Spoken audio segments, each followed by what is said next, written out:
ഇന്നത്തെ നമ്മളെ പുതിയ വീഡിയോയിലോട്ട് എല്ലാവർക്കും സ്വാഗതം. ഇന്നത്തെ വീഡിയോ എന്താണെന്ന് വെച്ചാൽ ഇതുപോലത്തെ കറുത്ത പഴം ഉണ്ടെങ്കിൽ നമുക്ക് എണ്ണ ഇല്ലാണ്ട് എളുപ്പത്തിൽ ചെയ്തെടുക്കാൻ പറ്റുന്ന ഒരു റെസിപ്പിയാണ് കേട്ടോ ഇന്നത്തെ വീഡിയോ കാണിക്കുന്നത്. കുട്ടികൾക്ക് സ്കൂളൊക്കെ വിട്ട് വരുമ്പോഴത്തേക്ക് എളുപ്പത്തിൽ ചെയ്ത് കൊടുക്കാൻ പറ്റുന്ന ഒരു റെസിപ്പിയും കൂടിയാണ്. അതുപോലെ തന്നെ നമ്മളിത് പൊരിക്കുകയൊന്നുമല്ല ചെയ്യുന്നത്. അപ്പം നമ്മളെ റെസിപ്പിയിലേക്ക് കടക്കുന്നതിന് മുമ്പായിട്ട് എൻ്റെ വീഡിയോ കാണുന്ന കൂട്ടുകാരൊന്ന് ലൈക്ക് അടിച്ചേക്കണേ. വീഡിയോ കാണുന്നതിൻ്റെ മുമ്പ് ലൈക്ക് അടിക്കാൻ പറയുന്നത് എന്തിനാണെന്ന് വെച്ചാൽ മറന്നു പോകണ്ടെന്ന് വിചാരിച്ചിട്ടാണ് കേട്ടോ ലൈക്ക് അടിക്കാൻ പറയുന്നത്. അതുപോലെ തന്നെ നമ്മളെ വീഡിയോ മുഴുവനായിട്ട് കണ്ടൊന്ന് സപ്പോർട്ട് ചെയ്യുക, സബും ചെയ്യുക കേട്ടോ.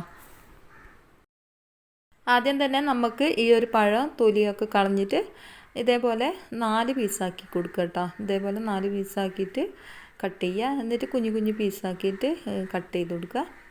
ഈ ഒരു വീഡിയോ കാണുന്നില്ലേ, അതേപോലെ ഞാൻ കട്ടാക്കി എടുക്കുന്നുണ്ട്. ഇതുപോലെ കുഞ്ഞു പീസാക്കിയിട്ടാണ് ഞാൻ കട്ട് ചെയ്തെടുക്കുന്നത്. പാന് ചൂടായി വന്നതിന് ശേഷം അതിലേക്ക് കുറച്ച് നെയ്യ് ഒഴിച്ച് കൊടുത്തി കേട്ടോ. ഞാൻ ആദ്യം നെയ്യ് ഒഴിച്ച് കൊടുത്തിന്, അത് കാണിക്കാൻ വിട്ടു പോയതാണ്. അപ്പോൾ കുറച്ച് മാത്രം മതിയായി കേട്ടോ, കുറേയൊന്നും വേണമെന്നില്ല. അപ്പോൾ 1 ടീസ്പൂൺ നെയ്യ് ഒഴിച്ച് കൊടുത്തിട്ടുണ്ട്. അതിലേക്ക് നമ്മൾ പഴം ഇതേപോലെ ഇട്ട് കൊടുക്കുക. ഈ ഒരു പഴം നല്ലോണം നെയ്യിൻ്റെ അകത്ത് വാട്ടിയെടുക്കുക. ചെറിയ തോതിലൊന്ന് പഴം ഒന്ന് കളർ മാറി വന്നിട്ടുണ്ട്. അപ്പോൾ ഇതിനി ഒരു സൈഡിലേക്ക് നമുക്ക് മാറ്റി വെക്കാം. ഈ പാത്രത്തിലെ പഴം ഞാൻ മാറ്റി കൊടുത്തിട്ടുണ്ട്. ഇനി കുറച്ചും കൂടി നെയ്യ് ഒഴിച്ച് കൊടുക്കുക. ഒരു പാത്രം രണ്ടാമത് അടുപ്പിലേക്ക് വെച്ച് കൊടുക്കുക. എന്നിട്ട് കുറച്ച് നെയ്യ് ഒഴിച്ച് കൊടുക്കുക. ഇനി നമുക്ക് തേങ്ങാക്കൊത്തൊന്ന് മൂപ്പിച്ചെടുക്കണം കേട്ടോ. കുറച്ച് തേങ്ങാക്കൊത്തൊന്ന് മൂപ്പിച്ചെടുക്കുക. നിങ്ങൾക്ക് വേണമെങ്കിൽ പഴം വാട്ടുന്നതിൻ്റെ മുമ്പായിട്ട് തേങ്ങാക്കൊത്ത് മൂപ്പിച്ചെടുക്കുക കേട്ടോ. എന്നോട് വിട്ടുപോയതാണ് തേങ്ങാക്കൊത്ത് മൂപ്പിച്ചെടുക്കാൻ വേണ്ടിയിട്ട്. അപ്പോൾ ഞാൻ ഈ ഒരു പഴം ഒഴിവാക്കിയതിന് ശേഷം ഈ ഒരു പാത്രത്തിൽ തന്നെയാണ് ഈ ഒരു തേങ്ങാക്കൊത്ത് മൂപ്പിച്ചെടുക്കുന്നത്. തേങ്ങാക്കൊത്ത് കുറച്ചൊന്ന് കളർ മാറി വന്നിട്ടുണ്ട്.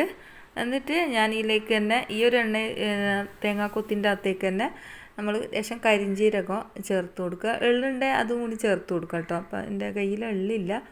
അപ്പോൾ കരിഞ്ജീരകം ചേർത്ത് കൊടുത്തിട്ട് ഒന്നും കൂടി മൂപ്പിച്ചെടുക്കുക. അപ്പോൾ നല്ലൊരു സ്മെല്ലായിരിക്കും കേട്ടോ. തേങ്ങാക്കൊത്തൊന്ന് ഞാൻ മൂപ്പിച്ചെടുത്തിട്ട് ഒരു സൈഡിലേക്ക് മാറ്റി വെച്ചിട്ടുണ്ട്. ഇനിയിപ്പോൾ ഞാനിവിടെ 2 അച്ച് ശർക്കര എടുത്തിട്ടുണ്ട് കേട്ടോ. ഇത് 2 അച്ച് മാത്രം മതിയാവും. നിങ്ങളെ മധുരം എത്രയാണെന്ന് വെച്ചാൽ അത്രയും നിങ്ങൾക്ക് എടുക്കട്ടോ. അപ്പം എനിക്ക് 2 അച്ച് മാത്രം മതി. അപ്പോൾ ഇതിലേക്ക് ഞാൻ 1 ഗ്ലാസ് വെള്ളമാണ് ഒഴിച്ച് കൊടുക്കുന്നത്.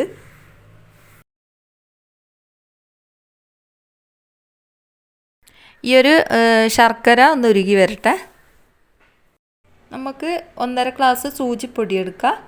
ഇതേപോലെ ഈ 1 ഗ്ലാസ് വെള്ളത്തിൻ്റെ അളവ് എടുത്ത ഗ്ലാസ്സില്ലേ, അപ്പോൾ ഈ ഒരു ഗ്ലാസ്സിൽ തന്നെയാണ് ഞാൻ 1.5 ഗ്ലാസ് സൂചിപ്പൊടി അളന്നെടുക്കുന്നത്. ഇതേപോലെ അളന്നിട്ട് കൊടുക്കുന്നുണ്ട്.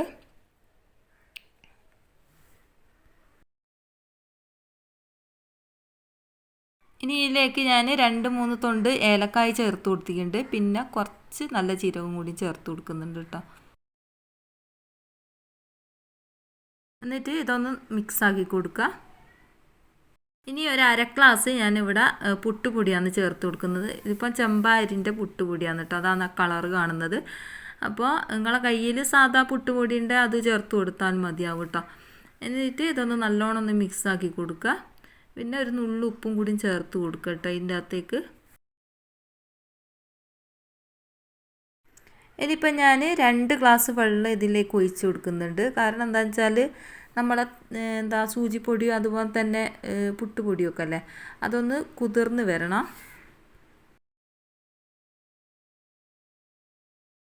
വെള്ളം ഒഴിച്ച് കൊടുത്തതിന് ശേഷം അതൊന്ന് നല്ലോണം ഒന്ന് ഇളക്കി മിക്സാക്കി എടുക്കുക.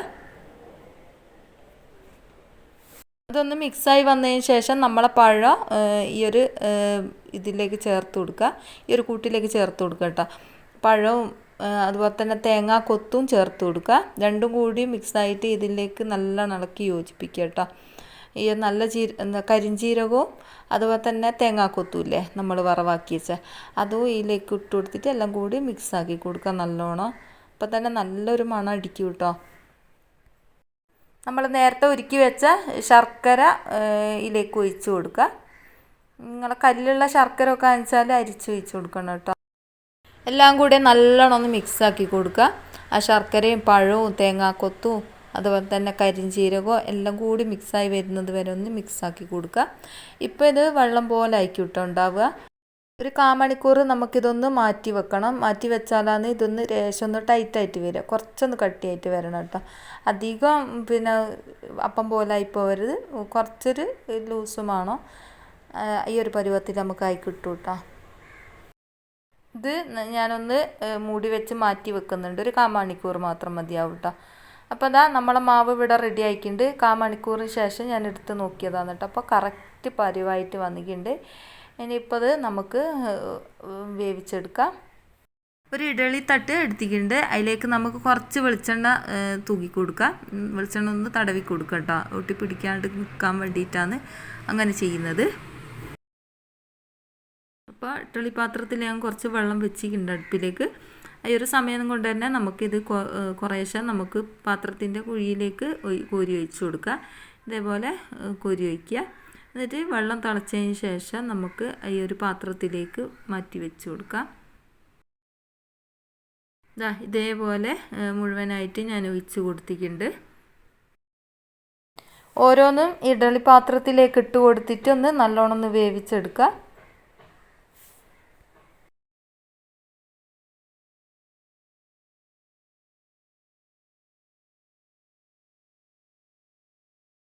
നമ്മളെ റെസിപ്പി ഇവിടെ ആയിട്ടുണ്ട്. ഏകദേശം നമ്മളെ കുയ്യപ്പത്തിൻ്റെ ആ ഒരു ടേസ്റ്റാണ് കേട്ടോ ഈ ഒരു റെസിപ്പിക്കുള്ളത്. പക്ഷേ എണ്ണ ഒട്ടും തന്നെ ഇല്ലാതാനും. എണ്ണ എന്ന് പറയുന്നത് നമ്മളെ പശു നെയ്യ് മാത്രം കേട്ടോ. അത് നമുക്ക് ഹെൽത്തി ആണല്ലോ, കുഴപ്പമൊന്നുമില്ലല്ലോ. അപ്പോൾ നമ്മളെ റെസിപ്പി ഇവിടെ അടിപൊളിയായിട്ട് തന്നെ കിട്ടിയിട്ടുണ്ട്. അടിപൊളി ടേസ്റ്റാണ് കേട്ടോ. കുട്ടികൾക്ക് എന്തായാലും ഇഷ്ടപ്പെടും. അതുപോലെ തന്നെ വലിയവർക്കായാലും എന്തായാലും ഇഷ്ടപ്പെടും. അപ്പോൾ നമുക്ക് ഓരോന്നോരോന്ന് മാറ്റി കൊടുക്കാം. അടിപൊളിയായിട്ട് തന്നെ എടുക്കാൻ പറ്റുന്നുണ്ട്. അതുപോലെ തന്നെ സൂപ്പറായിട്ട് തന്നെ നമുക്ക് കിട്ടുകയും ചെയ്തിട്ടുണ്ട്. അപ്പോൾ ഇതേപോലെ ചെയ്യാത്തവരുണ്ട്, അത് ചെയ്ത് നോക്കുക. പഴമൊക്കെ ഉണ്ടെങ്കിൽ കളയാണ്ട് ഇതുപോലെയൊക്കെ ചെയ്ത് കൊടുക്കുക കേട്ടോ കുട്ടികൾക്ക്. അപ്പോൾ എന്തായാലും നിങ്ങൾക്ക് ഈ ഒരു റെസിപ്പി ഇഷ്ടമാകും. എന്തായാലും ഇഷ്ടമായിട്ടുണ്ടെങ്കിൽ എൻ്റെ വീഡിയോക്ക് ലൈക്കും സബും ചെയ്യാൻ മറന്നു പോകരുത്. അപ്പോൾ ഇതാണ് നമ്മളെ ഈ ഒരു കുയ്യപ്പം എന്നൊന്നും പറയാനില്ല, ഇഡ്ഡലി ചെമ്പിലെ കുയ്യപ്പം എന്നൊക്കെ പറയാൻ പറ്റും. അപ്പോൾ എന്നാലും അടിപൊളി ടേസ്റ്റാണ് കേട്ടോ. അപ്പോൾ എന്തായാലും നിങ്ങൾ ഇത് ചെയ്ത് നോക്കിയിട്ട് അഭിപ്രായങ്ങൾ എഴുതി അറിയിക്കും. അപ്പോൾ ഇത്രയേ ഉള്ളൂ ഇന്നത്തെ വീഡിയോ. ഇഷ്ടമായിട്ടുണ്ടെങ്കിൽ ആദ്യം പറഞ്ഞതുപോലെ സബ് ചെയ്യാൻ മറന്നു അല്ലേ.